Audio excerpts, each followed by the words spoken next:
La difficulté, les difficultés que peuvent rencontrer les agriculteurs, les éleveurs, c'est dans Foutez-nous la paix, un livre d'Isabelle Saporta. Merci de nous rejoindre. Les principales difficultés qu'ils rencontrent, ces agriculteurs, ce sont les normes. Vous dites l'abus des normes.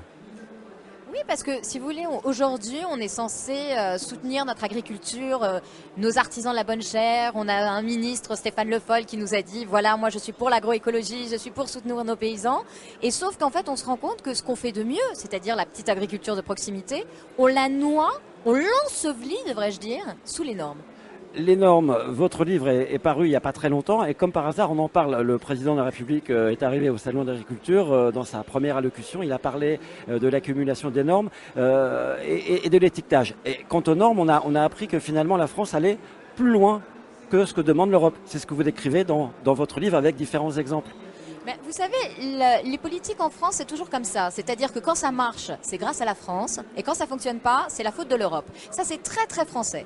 Et donc, effectivement, sur les normes, on ne cesse de dire que Bruxelles, le grand mal, est fautif pour tout. Sauf que c'est pas vrai. Aujourd'hui, effectivement, en France, notamment pour les normes sanitaires sur le lait cru, on fait 10 fois pire que ce que demande Bruxelles, quoi.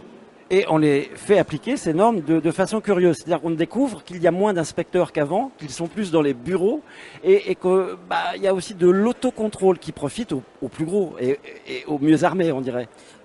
Pour tout vous dire, les normes sont faites effectivement pour et par l'agrobusiness. C'est pas compliqué, c'est les seuls à être toujours dans les clous. Donc effectivement, si vous avez un élevage industriel, avicole, où les poulets sont malheureux, où les poulets sont pas terribles, etc., mais c'est pas grave, vous êtes dans les clous. Si vous êtes dans un petit élevage de plein air, vous n'êtes pas dans les clous. Si vous faites du fromage pasteurisé, vous êtes dans les clous. Si vous faites du fromage au lait cru, c'est quand même cocorico, l'une des fiertés de la France, vous n'êtes jamais dans les clous. Donc si vous voulez, aujourd'hui, effectivement, les normes ne sont faites que pour l'industrie, en fait. C'est tout. On a l'exemple avec la salmonelle. On découvre dans votre livre, Foutez-nous la paix, que la salmonelle ne concerne pas les porcs, mais la volaille.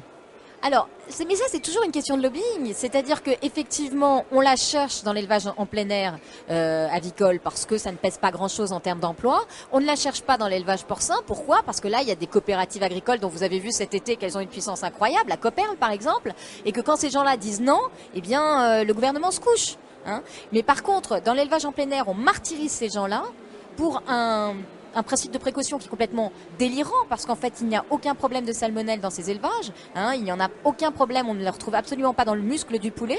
Et de l'autre côté, vous voyez, on ne contrôle pas ce qui arrive massivement en France, notamment d'Allemagne, où la pression salmonelle est 3 fois supérieure à ce qu'on a en France. Donc, je veux dire, moi il y a un moment, flinguer ce qu'on fait de mieux en France pour importer de la cochonnerie d'ailleurs, qu'on ne contrôlera pas, je comprends pas. On découvre également tout ce qui concerne l'origine de la matière première. Et là, ça rejoint la question de l'étiquetage qui a été aussi évoqué au salon ce matin par le président Hollande. Donc l'origine de la matière première, là, c'est un vaste sujet.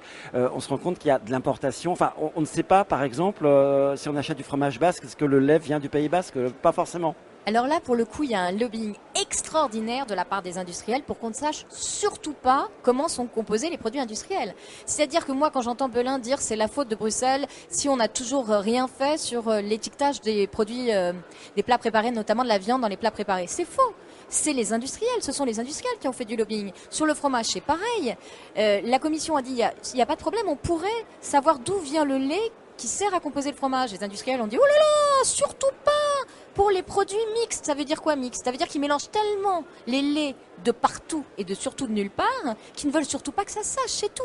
Et pour les viandes, c'est la même chose. D'ailleurs, ils ne disent pas viande, ils disent minerai. Le fameux minerai dont on a découvert l'existence il y a 3 ans avec la crise des lasagnes au cheval. Et vous vous rendez compte, ça fait 3 ans. Et là, on a Hollande qui dit aujourd'hui, il faudrait quand même se bouger. Punaise, il était temps. Hein. On est content. J'imagine que vous n'avez pas que des amis dans certains stands du salon de l'agriculture. Le président Belin ne veut toujours pas vous rencontrer? Non, il veut pas me rencontrer. Mais écoutez, si ces gens-là n'ont pas le courage de leurs opinions, j'y peux rien. Moi, je lui ai dit pour une fois, vous arrêtez pas de dire qu'il faut combattre les normes. Je lui ai dit pour une fois qu'on pourrait être d'accord peut-être sur certaines choses, rencontrons-nous. Et il veut pas me rencontrer, non, mais ils veulent pas. Mais parce que eux, les normes qu'ils veulent abattre, c'est effectivement celles qui empêchent